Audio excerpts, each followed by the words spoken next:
ನಮಸ್ಕಾರ, ವನಶ್ರೀ ಚಾನಲ್ಗೆ ಸ್ವಾಗತ. ಹೊಸ ವಿಡಿಯೋ ತಂದಾಯಿತು. ಬನ್ನಿ, ಇವತ್ತು ನಿನ್ನ ಜೊತೆ ನನ್ನ ಕತೆ ಧಾರಾವಾಹಿ ಹೇಗೆ ಮೂವ್ ಆಗುತ್ತೆ, ಏನು ಸ್ಟೋರಿ ಇದೆ ನೋಡೋಣ. ಮತ್ತು ಇಲ್ಲಿ ಭೂಮಿ ಅಜಿತ್ಗೆ ತಿನ್ನಿಸ್ಬೇಕು ಅಂತೇಳಿ ಡೈನಿಂಗ್ ಟೇಬಲ್ ಮೇಲೆ ಎಲ್ಲ ಊಟ ಕೂತಾಗ ಅವ್ರ ಅಮ್ಮಂದು ಒಂದು ಆರ್ಡ್ರ್ ಇರುತ್ತೆ. ಹಂಗಾಗಿ ಭೂಮಿ ಅಜಿತ್ಗೆ ತಿನ್ನಿಸೋದು, ಅಜಿತ ಭೂಮಿಗೆ ತಿನ್ನಿಸೋದು ಇದು ನಡೀತಾ ಇರುತ್ತೆ. ಅವರಿಬ್ಬರಲ್ಲೂ ಅಂಡರ್ಸ್ಟ್ಯಾಂಡಿಂಗ್ ಇರಲ್ಲ, ಆದರೂ ಕೂಡ ಅವರಿಬ್ಬರೂ ತಿನ್ನಿಸ್ಬೇಕಾಗುತ್ತೆ. ಅತ್ತೆಗೆ ಹಾರ್ಟ್ ಅಟ್ಯಾಕ್ ಇರೋದ್ರಿಂದ ಅವಳನ್ನು ಅಡ್ಮಿಟ್ ಮಾಡಬೇಕು. ಮತ್ತು ಅವಳದ್ದು ಹೆಲ್ತ್ ಸಿಚುವೇಶನ್ ಸರಿ ಇಲ್ಲ ಅನ್ನೋ ಕಾರಣಕ್ಕೆ ಅಜಿತ್ ಮತ್ತು ಭೂಮಿ ನಾಟಕ ಆಡ್ತಾರೆ. ಒಂದೇ ರೂಮಲ್ಲಿ ಇರೋ ಹಾಗೆ ಮತ್ತು ಚೆನ್ನಾಗಿ ಅನ್ಯೋನ್ಯತೆಯಿಂದ ಇದ್ದೀವಿ ಅನ್ನೋ ಹಾಗೆ ನಾಟಕ ಆಡಲೇಬೇಕಾಗುತ್ತೆ. ಹಾಗಾಗಿ ಇವ್ರು ನಾಟಕ ಆಡಿಕೊಂಡೇ ಇರ್ತಾರೆ. ಆ ಟೈಮಿಗೆ ಕರೆಕ್ಟಾಗಿ ಅಲ್ಲಿಗೆ ಇವನು ಬರ್ತಾನೆ.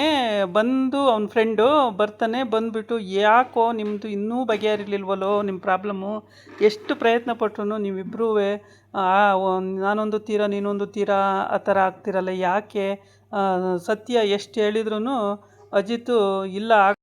ಅಜಿತ್ ಒಪ್ಕೊಳ್ತಾನೆ, ನಾನು ಭೂಮಿ ಜೊತೆ ಬದುಕಬೇಕು ಅಂತ ಆಸೆ ಇದೆ ಅಂತೇಳಿ. ಆಮೇಲೆ ಹೋಗ್ಬಿಟ್ಟು ರೂಮಲ್ಲಿ ಮಲಗಿರ್ತಾನೆ. ಭೂಮಿ ಅವನ ರೂಮಿಗೆ ಬಂದು ಮಲಗಬೇಕು ಅನ್ನೋದಾಗಿರುತ್ತೆ. ಯಾರು ನೋಡಿದ್ರೆ ಕಷ್ಟ ಅಂತೇಳ್ಬಿಟ್ಟು ಈಗ ಇವನು ಅಜಿತನೇ ಪೂಸಿ ಮಾಡಿಕೊಂಡು ಕರ್ಕೊಂಡು ಬರಬೇಕಾಗುತ್ತೆ. ಹಾಗಾಗಿ ಇವನು ಹೋಗಿ ಮಲಗ್ತಾನೆ. ಭೂಮಿ ಎಷ್ಟೊತ್ತಾದರೂ ಬರಲ್ಲ ರೂಮಿಗೆ. ಅದಕ್ಕೆ ಇವನು ಎಲ್ಲಿದ್ದಾಳೆ ಅಂತ ಹುಡ್ಕೊಂಬಂದಾಗ ಅವಳು ಅವ್ರ ಅಮ್ಮನ ರೂಮಲ್ಲಿ ಗೇಮ್ ಆಡ್ತಾ ಕೂತಿರ್ತಾಳೆ. ಮೊಬೈಲಲ್ಲಿ ಗೇಮ್ ಆಡ್ತಿದ್ದಾಗ ಅಜಿತು ಎದ್ದೋಗಿ ಶಬ್ದ ಎಲ್ಲಿ ಬರ್ತಾಯಿದೆ ಅಂತ ನೋಡ್ತಾನೆ. ಕೊನೆಗೆ ಅವ್ರ ಅಮ್ಮನ ರೂಮಲ್ಲಿ ಇರ್ತಾಳೆ. ಅವ್ರ ಅಮ್ಮನ ರೂಮಲ್ಲಿ ಗೇಮ್ ಆಡ್ತಿರ್ತಾಳೆ. ಭೂಮಿ ಬಾ ಇಲ್ಲಿ ಅಂತ ಕರಿತಾನೆ. ಇಲ್ಲ ಬರೋಕ್ಕಾಗಲ್ಲ ಸಾಹೇಬ್ರೆ ಅಂತ ಹೇಳ್ತಾಳೆ. ಆಮೇಲೆ ಸಾರಿ ಕೇಳಬೇಕು ಅಂತ, ಆಯಿತು ಸಾರಿ ಅಂತ ಹೇಳ್ತಾನೆ. ನಾನು ಕೇಳಬೇಕಾ ನಿನಗೆ ಸಾರಿನಾ ಅಂತ ಹೇಳ್ತಾನೆ. ಹೌದು, ನೀವೇ ಕೇಳಬೇಕು ಅಂತೇಳಿ. ಆಮೇಲೆ ಇವಳು ಗೇಮ್ ಆಡ್ತಾನೆ ಇರ್ತಾಳೆ. ಏನು ಮಾಡಿದ್ರು ಅವನು ಹೇಳಿ ಕರೆದು ಎಲ್ಲ ಮಾಡ್ತಾನೆ. ಆಮೇಲೆ ರೂಮಿಗೆ ಬರ್ತಾನೆ. ರೂಮಿಗೆ ಬಂದು ಇವಳು ರೂಮಲ್ಲಿ ಗೇಮ್ ಆಡ್ತಾನೆ ಇರ್ತಾಳೆ. ಅವ್ರ ಅಮ್ಮಗೆ ತೋರಿಸ್ಕೊಂಡು ಆಡ್ತಾನೆ ಇರ್ತಾಳೆ. ಆದರೆ ಅವರಮ್ಮ ಅದನ್ನು ಎಂಜಾಯ್ ಮಾಡ್ತಾ ಕೂತಿರ್ತಾಳೆ. ಇವನು ರೂಮಿಗೆ ಬರ್ತಾನೆ. ಬಂದುಬಿಟ್ಟು ಭೂಮಿ ಬಾ ಅಂತ ಕರಿತಾನೆ. ಇಲ್ಲ ಬರಲ್ಲ ನಾನು ಅಂತ ಹೇಳ್ತಾಳೆ. ಏನಕ್ಕೆ ಬರಲ್ಲ ಅಂತ ಹೇಳಿದ್ರೆ ಸಾರಿ ಕೇಳಬೇಕು ಅಂತ. ಸಾರಿ ಕೇಳಾಯಿತು ಸಾರಿ ಅಂತಾನೆ. ಆದ್ರೂ ಬರಲ್ಲ, ನಾನು ಗೇಮ್ ಆಡಬೇಕು, ನಾನು ಬರಲ್ಲ ಅಂತಾಳೆ. ಬಾ ಭೂಮಿ ಸುಮ್ಮನೆ ಎದ್ದು ಅಂತ ಹೇಳ್ತಾನೆ. ಬರಲ್ಲ. ನಮ್ಮ ರೂಮಿಗೆ ಹೋಗೋಣ. ಎಲ್ಲಿಗೆ ಸಾಹೇಬ್ರೆ ಅಂತೇಳಿ ನಮ್ಮ ರೂಮಿಗೆ ಹೋಗೋಣ ಬಾ. ನಾನು ಬರಲ್ಲ ಅಂತ ಹೇಳ್ತಾನೆ ಇರ್ತಾಳೆ. ಆಮೇಲೆ ಸರಿ ನೀನು ಬರೋಕ್ಕೆ ಏನು ಮಾಡಬೇಕು ಅಂದಾಗ ಸೂಟ್ ಕೇಸ್ಗಳಿದೆಯಲ್ಲ ಅವೆಲ್ಲ ತಕ್ಕೊಂಡು ಅದಕ್ಕೆ ಬಟ್ಟೆಗಳು ತುಂಬಬೇಕು. ಅವೆರಡು ಸೂಟ್ ಕೇಸನ್ನು ನಮ್ಮ ರೂಮಿಗೆ ತೊಗೊಂಡೋಗ್ಬೇಕು, ಅಲ್ಲಿವರೆಗೆ ನಾನು ಬರಲ್ಲ ಅಂತ. ಸರಿ ಸೂಟ್ ಕೇಸ್ ತಂದು ನಾನು ತುಂಬಬೇಕಾ ಅಂತ. ಹೌದು ನೀವೇ ತುಂಬಬೇಕು. ತುಂಬಾಯಿತು. ಸೂಟ್ ಕೇಸ್ ತಗೊಬಂದು ಅವನು ಬಟ್ಟೆನೆಲ್ಲ ತುಂಬಿಸ್ತಾನೆ. ತುಂಬಿಬಿಟ್ಟು 2 ಸೂಟ್ ಕೇಸು ಫುಲ್ ತುಂಬಿಸಿ ಆಮೇಲೆ ಅಲ್ಲಿಂದ ಸರಿ ಬಾ ಹೋಗೋಣ ಅಂತ ಹೇಳ್ತಾನೆ. ಆವಾಗಲೂ ಕೂಡ ಇವಳು ನಾನು ಬರಲ್ಲ ಅಂತ ಅಂತಾಳೆ. ಏನಕ್ಕೆ ಬರಲ್ಲ ಅಂತೀಯ ಅಂತ ಅಂದಾಗ ಸೂಟ್ ಕೇಸ್ ತಗೋಬೇಕು ನೀವೇನೆ ಅಂತ. ಸೂಟ್ ಕೇಸನ್ನು ಇವನೇ ತಗೊಳ್ತಾನೆ. ಆಯಿತು ಬಾ ಅಂತ ಹೇಳ್ತಾನೆ. ಆಮೇಲೂ ಕೂಡ ಇವಳು ಬರಲ್ಲ ಅಂತಾಳೆ. ಹೀಗೆ ಹಠ ಮಾಡ್ಕೊಂಡು ಕೂತಿರ್ತಾಳೆ. ಆಮೇಲೆ ಮತ್ತಿನ್ನೇನು ಮಾಡಬೇಕು ಹೇಳು ಅಂತ ಹೇಳ್ತಾನೆ. ಇನ್ನೇನಿಲ್ಲ, ಈ ಸೂಟ್ ಕೇಸ್ ತಗೊಂಡು ಹೋಗಬೇಕು ಅಂತ. ನಾನು ತಗೊಳ್ಳ ಸೂಟ್ ಕೇಸು ಅಂತಾನೆ. ಅದಕ್ಕೆ ನೀವು ತಗೊಳಿದ್ರೆ ಮತ್ತೆ ಯಾರು ತಗೋತಾರೆ, ಹಾಗಾದರೆ ನಾನು ಬರಲ್ಲ ಅಂತ ಹೇಳ್ತಾಳೆ. ಇಷ್ಟು ಮಾತುಕತೆ ಇಲ್ಲಿ ನಡೀತಾ ಇರುತ್ತೆ. ಆವಾಗ ಅವ್ರ ಅಮ್ಮಂಗೆ ಲಾಸ್ಟಲ್ಲಿ ಸೂಟ್ ಕೇಸ್ ತಗೊಳ್ತೀನಿ ಬಾ ಆಯಿತು ಅಂತ ಕರಿತಾನಲ್ವ. ಆವಾಗ ಅವ್ರ ಅಮ್ಮಂಗೆ ಹೇಳೋಕ್ಕೆ ಮಲ್ಕೊಳ್ಳಮ್ಮ, ನಾನು ಆ ರೂಮಲ್ಲಿ ಹೋಗಿ ಮಲಗ್ತೀನಿ ಅಂತ ಹೇಳೋಕ್ಕೆ ಹೋಗ್ತಾಳೆ.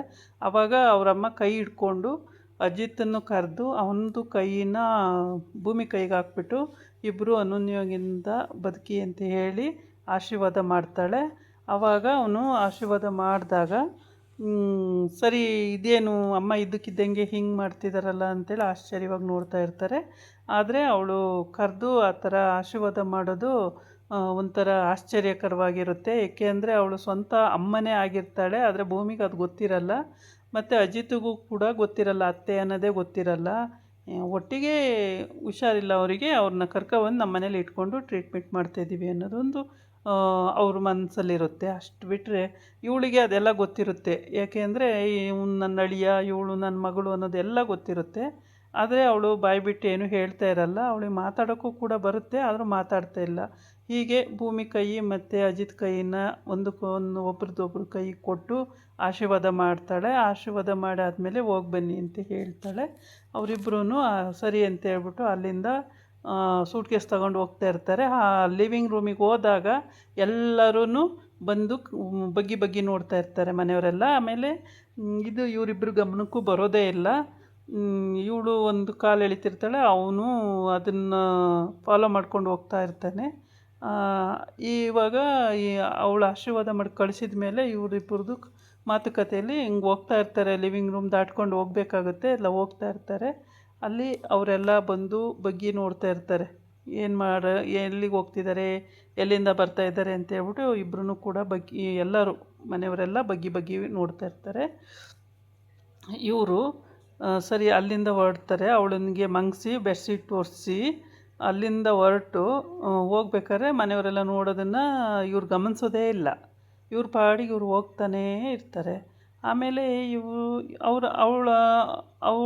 ಅವಳಿಗೂ ಗೊತ್ತಾಗಲ್ಲ, ಅವನ ಅಜಿತಿಗೂ ಗೊತ್ತಾಗಲ್ಲ, ಮತ್ತು ಭೂಮಿಗೂ ಗೊತ್ತಾಗೋದೇ ಇಲ್ಲ. ನಮ್ಮನ್ನು ಅಬ್ಸರ್ವ್ ಮಾಡ್ತಿದ್ದಾರೆ ಅಂತೇಳಿ ಇಬ್ರಿಗೂ ಗೊತ್ತೇ ಇರಲ್ಲ. ಇವರೆಲ್ಲ ನೋಡ್ಕೊಂಡು ನಗ್ತಾ ಇರ್ತಾರೆ. ಅದಾದಮೇಲೆ ನೋಡಿ ಇಲ್ಲಿ ಲಿವಿಂಗ್ ರೂಮಲ್ಲಿ ಅವ್ರು ಬರುವಾಗ ಹಿಂಗೆ ಇವನು ಸೂಟ್ಕೇಸು ಟ್ರಂಕು ಎಳ್ಕೊಂಡು ಬರ್ತಾ ಇರ್ತಾನೆ. ಅದನ್ನು ನೋಡಿಕೊಂಡು ಅವರೆಲ್ಲ ನಗೋದು.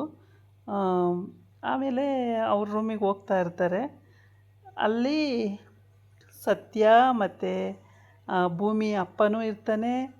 ಎಲ್ಲರೂ ಕೂಡ ಎಲ್ಲರೂ ಬಂದು ಬಗ್ಗಿ ಬಗ್ಗಿ ನೋಡಿ ನಗೋದು ಮಾಡ್ತಾಯಿರ್ತಾರೆ.